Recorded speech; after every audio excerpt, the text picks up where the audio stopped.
Endocrine system. अगर हम बात करें एंडोक्राइन सिस्टम की, तो एंडोक्राइन सिस्टम में फ्रॉग की अगर बात करें तो एंडोक्राइन सिस्टम हम बोलते हैं किसको, जहां पर ग्लैंड होते हैं। ग्लैंड क्या है, कुछ ग्रुप ऑफ सेल्स या टिश्यूज जो क्या बनाते हैं, हार्मोन नाम का एक केमिकल बनाते हैं, और उस केमिकल से पूरी बॉडी के किसी ना किसी ऑर्गन को कंट्रोल करते हैं। और उन हार्मोन को हम केमिकल मैसेंजर के नाम से भी जानते हैं। आपने थोड़ा बहुत क्लास 10th में पढ़ा होगा, बट यह है कि डिटेल में आप जानोगे जब आप ह्यूमन फिजियोलॉजी पढ़ोगे, इस पूरी बुक का सबसे लास्ट चैप्टर, वहां पर हार्मोन के बारे में पढ़ना है हमें। तो सबसे पहले अगर हम बात करें तो एंडोक्राइन सिस्टम में दो चीजें आपको मिलेंगी, एक तो ग्लैंड मिलेंगे और एक हार्मोन मिलेगा। एक क्या मिलेगा, ग्लैंड मिलेगा, और एक ग्लैंड का काम क्या होता है, सिक्रीट हार्मोन। क्या बनाएगा, हार्मोन बनाएगा। और जो हार्मोन होते हैं ये होते हैं केमिकल मैसेंजर। क्या होते हैं, केमिकल मैसेंजर। मतलब सेल के अंदर जो भी कोई काम होता है उस काम को करने के लिए मैसेज लेकर कौन जाता है, हार्मोन लेके जाते हैं। सिर्फ आपको इतना पता होना चाहिए कि भैया जो ये फ्रॉग हैं इनको एंडोक्राइन सिस्टम के अंदर कौन कौन से ग्लैंड होते हैं, इनके एंडोक्राइन सिस्टम के अंदर कौन कौन से ग्लैंड होते हैं, बस इतना आपको जानकारी लेनी है। तो अगर मैं ग्लैंड की बात करूं तो इनके पास पहले तो होगा पिट्यूटरी ग्लैंड। कौन सा ग्लैंड होगा, पिट्यूटरी ग्लैंड होगा। इसको हम मास्टर ग्लैंड भी बोलते हैं, अगर आपको याद हो क्लास 10 से, जो हमारी बॉडी के सारे बाकी हार्मोन्स या ऑर्गन की फंक्शनिंग जो कंट्रोल करता है। इसके अलावा अगर हम बात करें तो हमारे पास होता है ग्लैंड, पीनियल ग्लैंड। कौन सा ग्लैंड, पीनियल ग्लैंड।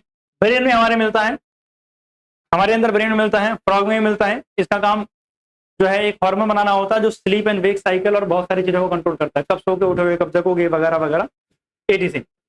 इसका एक ग्लैंड है आपका थायराइड ग्लैंड। सब जानते ही होंगे थायराइड का काम क्या होता है, थायराइड ग्लैंड। और एक होता है हमारे पास parathyroid gland, para thyroid gland. और मैं आगे लिख रहा हूं ईटीसी। मतलब इस तरीके से और भी बहुत सारे ग्लैंड इनके अंदर देखने को मिलते हैं। तो बस इतना ही हमें एंडोक्राइन सिस्टम के बारे में पढ़ना था, ज्यादा कुछ नहीं।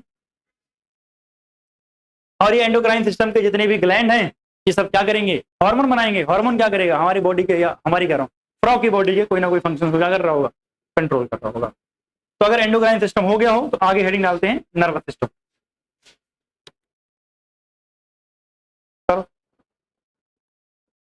तो हेडिंग डालो नर्वस सिस्टम।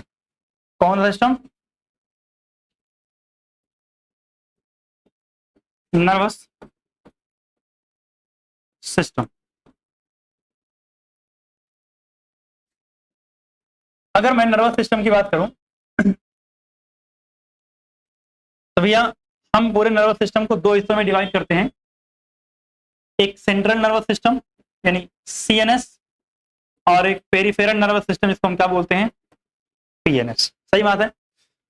जो सेंट्रल नर्वस सिस्टम होते हैं इसमें दो स्ट्रक्चर आती हैं, ब्रेन और स्पाइनल कॉर्ड। कौन कौन आता है, ब्रेन आता है, और कौन आता है, स्पाइनल कॉर्ड आती है। अगर हम बात करें बच्चे ब्रेन की, तो ब्रेन प्रोटेक्टेड होता है, प्रोटेक्टेड बाय क्रैनियम। किससे प्रोटेक्टेड होता है, ये खोपड़ी होती है ना हमारी, फ्रॉग के पास भी होती है, वो प्रोटेक्ट करती है इसको। स्पाइनल कॉर्ड जो होता है, हाँ, इसको प्रोटेक्ट कौन करता है, protected by vertebral column, backbone जिसको हम बोलते हैं अपने बॉडी के अंदर, वर्टिब्रल कॉलम। वर्टिब्रल कॉलम जो होता है ना, एक बोन होती है और पीछे की बैकबोन, और बैकबोन के सेंटर में ना एक ओपनिंग होती है, और जो स्पाइनल कॉर्ड होती है ना, उससे मान लीजिए ये पूरा हॉलो ओपनिंग है, इसी के अंदर मैंने क्या डाल दिया, ये स्पाइनल कॉर्ड फिट कर दिया। तो स्पाइनल कॉर्ड कहाँ होती है, उस ओपनिंग में होती है जो बैकबोन के अंदर मिलती है, और इस तरीके से प्रोटेक्ट हो जाएगी। जो पेरिफेरल नर्वस सिस्टम है इसमें दो चीजें आती हैं, एक आती है क्रेनियल नर्व और एक होती है स्पाइनल नर्व। यानी क्रेनियम से निकलने वाली नर्व क्या बोलते हैं उसको हम? क्रेनियल नर्व, यानी ब्रेन से निकलने वाली नर्व्स। और अगर हम बात करें पेरिफेरल नर्व्स, जिसे हम स्पाइनल नर्व ही बोलते हैं, कहां से निकलेगी? स्पाइनल नर्व, जो कहां से निकलेगी? स्पाइनल कॉर्ड से। जो क्रेनियल नर्व है ये कितनी होती है भाई? 10 पेयर है इनके पास। कितनी पेयर है? 10 पेयर में है। और हम जो स्पाइनल नर्व है ये भी कितनी पेयर है? 10 पेयर ही है। कितनी पेयर है? 10। इसके अलावा सुनो ध्यान से, अगर हम बात करें जो हमारा सेंट्रल नर्वस सिस्टम होता है यानी सीएनएस, इसको हम दो पार्ट में डिवाइड करते हैं। एक होता है सिंपैथेटिक,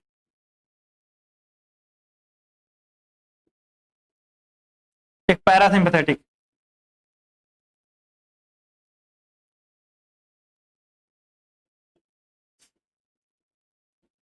जो सिंपैथेटिक नर्वस सिस्टम होता है क्या करेगा? Increase body activity, increase body activity, यानी बॉडी की एक्टिविटी को बढ़ाता है। और क्या करता है? Slow down, slow down body activity.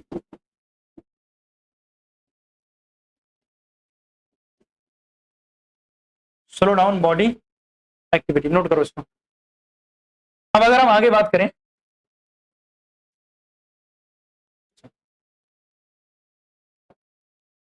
एक चीज यही लिख देता हूं, रुको।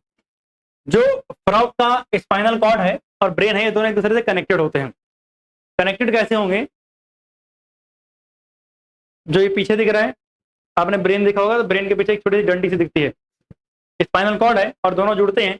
तो जो ब्रेन है ना वो हमारी स्पाइनल कॉर्ड के पास पहुंचता कैसे है, या फ्रॉग में भी कैसे पहुंचता है? Through a opening. जो स्कल होता है, खोपड़ी होती है, उस खोपड़ी के अंदर क्या होती है? एक ओपनिंग होती है। उस ओपनिंग को बोलते हैं फोरामेन मैग्नम। क्या बोलते हैं? Foramen magnum. Foramen magnum,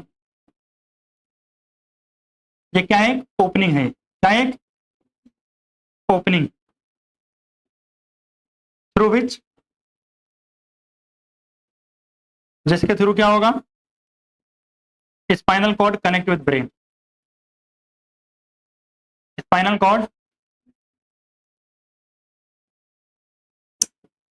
connect with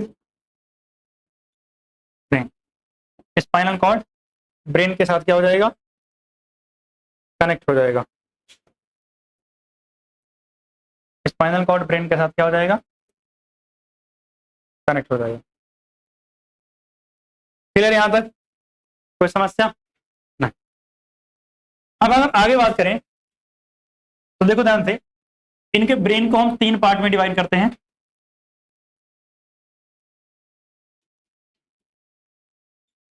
एक होता है फोर ब्रेन, जो कि आपने इंसानों का भी किया होगा क्लास 10th में ना। एक होता है मिड ब्रेन,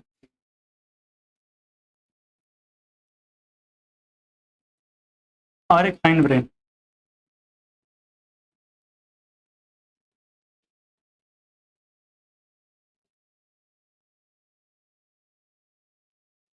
अगर हम बात करें फोर ब्रेन के अंदर तो याद रखना, एक होता है ऑलाफैक्टरी लोब। क्या होता है? ऑलाफैक्टरी लोब इनके पास मिलेगा, जो स्मेल में हेल्प करता है। इसके अलावा इनके पास सेरिबेरम मिलेगा, और एक इनके पास मिलेगा डायनसेफेलॉन। डायनसेफेलॉन ब्रेन के अंदर होता है। वैसे तो ये सारी स्ट्रक्चर आप जब ह्यूमन का पढ़ोगे तो डिटेल में पढ़ोगे, अभी ज्यादा कुछ है नहीं। इतना समझो, ऑलफैक्टरी लोब स्मेल में हेल्प करता है, सेरिबेरम का बड़े सारे काम है, थिंकिंग वगैरह, मेमोरी वगैरह याद करना, बहुत सारी चीजें हैं, अलग अलग हिस्से हैं। और डायनसेफेलॉन भी फोर ब्रेन का ही एक पार्ट होता है। इसका मिड ब्रेन के अंदर होते हैं ऑप्टिक लोब। क्या होते हैं? ऑप्टिक लोब, ऑप्टिक लोब मतलब दिखाई देने में हेल्प करेंगे, ऑप्टिक लोब यहां मिलेगा। और यहां याद रखना है इसमें मेडुला होता है और पोन्स होता है, मेडुला और सॉरी सेरिबेलम, सेरिबेलम, ये दो चीज यहां ध्यान रखें, ठीक है ना। तो बस आपका ये जो इसका नर्वस सिस्टम वाला पूरा पोर्शन था ये फ्रॉग का खत्म हो गया। सही, ये नहीं होता है, सिर्फ आता है olfactory lobe. Male reproductive system, mail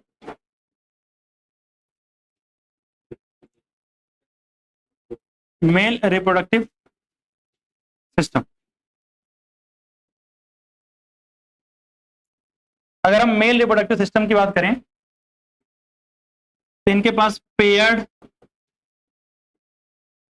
ओवोइड मतलब ओवल शेप का टेस्टिस होगा, पेयर्ड ओवोइड टेस्टिस। इसका कलर जो होता है वो येलो कलर का होता है और ये अटैच होता है बच्चे किडनी के साथ,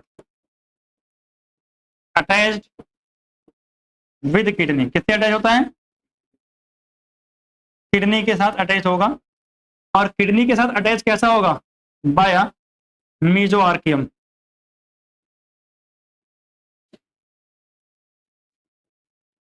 अब पूछते हैं कि भैया ये मीजोआर्कियम क्या होता है। मीजोआर्कियम पेरिटोनियम का फोल्ड है, डबल फोल्ड ऑफ पेरिटोनियम। अब सर ये क्या हुआ,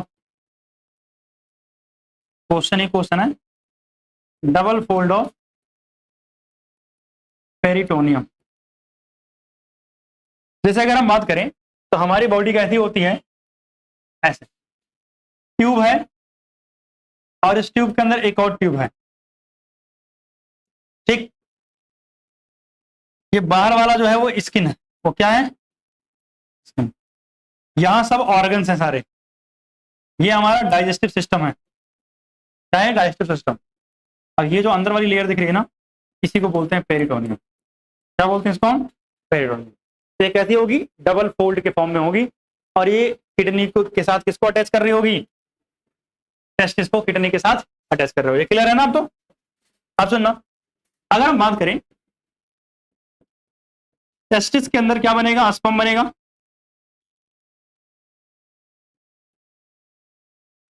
स्पर्म जो है ये मूव करके कहा जाता है, वासा इफ्रेंसिया के अंदर। कहा जाएगा, वासा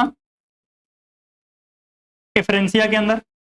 वासा इफ्रेंसिया एक नहीं होती है, लगभग 10 से लेकर के 12 होती है, पतली पतली ब्रांच के फॉर्म में कितनी होगी, 10 से लेकर के 12 होगी। वासा इफ्रेंसिया ओपन होती है कहां पर, पीटर कैनाल के अंदर। किसके अंदर, पीटर कैनाल। बस समझ लो एक ट्यूब है जो स्पर्म को लेके जाएगा, पीटर कैनाल बोलते हैं उसको हम। और पीटर कैनाल के बाद से क्या आएगा, यूरिनो जेनाइटल डक्ट, यूरिनो जेनाइटल डक्ट। याद है यूरिनो जेनाइटल डक्ट, जिसे हम यूरेटर भी बोलते थे। यूरेटर के बाद क्या आएगा, क्लोइका आ जाएगा। क्या आ जाएगा, क्लोइका। और क्लोइका के बाद क्या आ जाएगा, क्लोइकल अपर्चर। क्या आ जाएगा, क्लोइकल अपर्चर आ जाएगा। क्लियर बात। इस तरीके से स्पर्म का फ्लो होता है, इसको नोट डाउन करो, फिर चलते हैं फीमेल रिप्रोडक्टिव सिस्टम पे।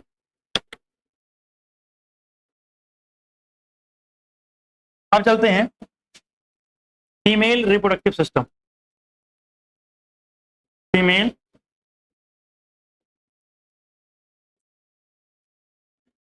Reproductive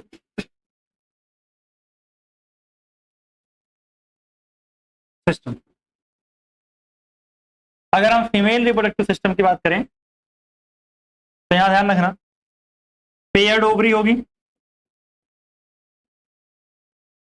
paired ovary near kidney, near kidney. अगर हम बात करें तो प्रोड्यूस 2500 to 3000 एक्स, कितने एग बनते हैं। और अगर हम बात करें तो एग जो होगा वो कहाँ जाएगा, क्या बोलते हैं इसको,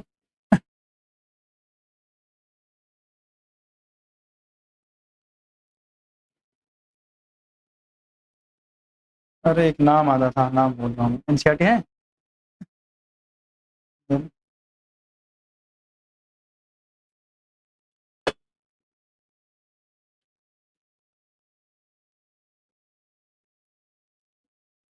ओविडक्ट, फैलोपियन ट्यूब ना, वही तो है। एग जो है वो क्या करेगा, फैलोपियन ट्यूब या ओविडक्ट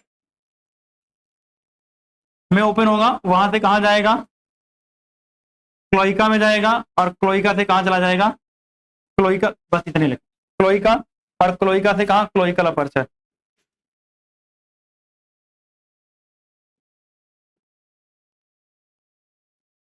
ठीक। अगर हम बात करें बच्चे तो फर्टिलाइजेशन एक्सटर्नल होता है, फर्टिलाइजेशन कैसा होगा, एक्सटर्नल होगा।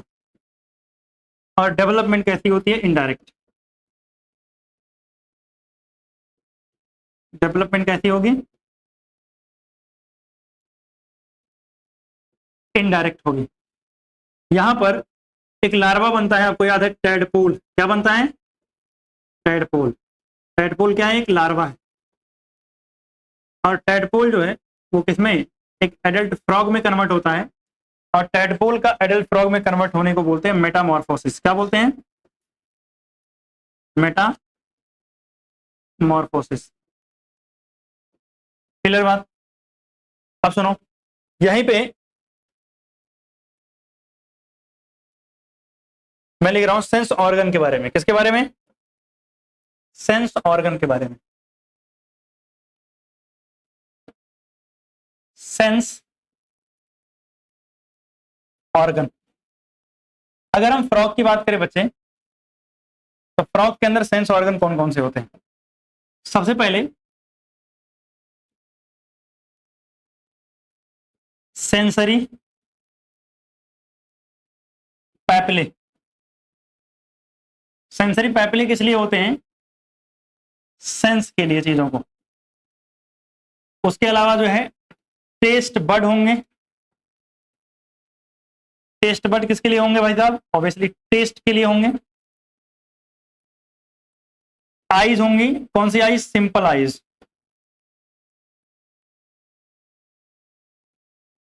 विजन के लिए यानी देखने के लिए। इसके अलावा जो है टिम्पैनम। टिम्पैनम क्या है, ईयर ड्रम है, जिसको हम ईयर बोलते थे। कंप्लीट ईयर नहीं होता है, बट एक ड्रम होता है जो किसमें, हेयरिंग में हेल्प करेगा, किसमें हेल्प करेगा, यही सुनने में हेल्प करेगा। और एक और चीज याद रखना, इसका एक और काम होता है बैलेंसिंग। क्या काम होता है, बैलेंसिंग। और एक बात याद रखना, आईज जो होंगे, आईज प्रेजेंट इन ऑर्बिट, किसमें होंगी, ऑर्बिट। और ऑर्बिट कहां होते हैं, स्कल में होते हैं, ऑर्बिट ऑफ स्कल। इसमें से इंपॉर्टेंट बात ये जो स्टार्टिंग के दोनों है ना, ये होते हैं सेलुलर एग्रीगेट। क्या होते हैं, सेलुलर एग्रीगेट, मतलब कई सारे सेल के जुड़ने से बनते हैं। और ये जो लास्ट के हैं ये होते हैं वेल डेवलप्ड।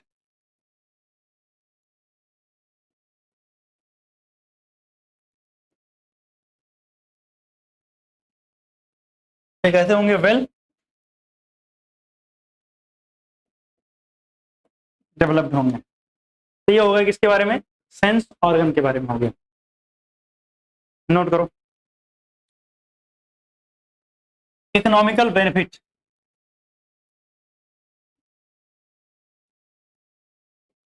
मतलब फ्रॉग के क्या बेनिफिट्स हैं।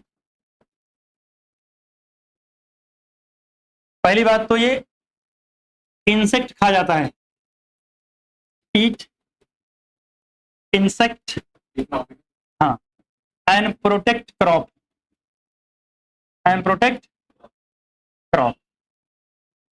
ठीक, अगली बात, अगर हम बात करें तो ये एक इंपॉर्टेंट हिस्सा है फूड चेन का, important link of food chain. तो भैया अगर फूड चेन का एक इंपॉर्टेंट हिस्सा है तो बहुत सारे ऐसे एनिमल मिलेंगे जिनको ये खा जाएगा और हमारे लिए हार्मफुल थे तो उससे हमें बेनिफिट मिलेगा। और लास्ट हम बात करें तो इसका जो मस्कुलर लेग है, muscular leg are used as food, मतलब बहुत सारे लोग इसका पैर खा जाते हैं काट के। फ्रॉग कहो किसका, ठीक है। अब मेरी बात सुनो ध्यान से, एनसीईआरटी में डायग्राम एक बार देख लेते हैं। तो अगर आप लोग ये डायग्राम देख रहे हो तो ये मेल रिप्रोडक्टिव सिस्टम है, जिसमें अगर आप देखो तो यहाँ वासा इफ्रेंसिया आपको लेवल दिख रही है, बहुत सारे देखो पतली पतली ब्रांच है, 10 से 12 होती हैं।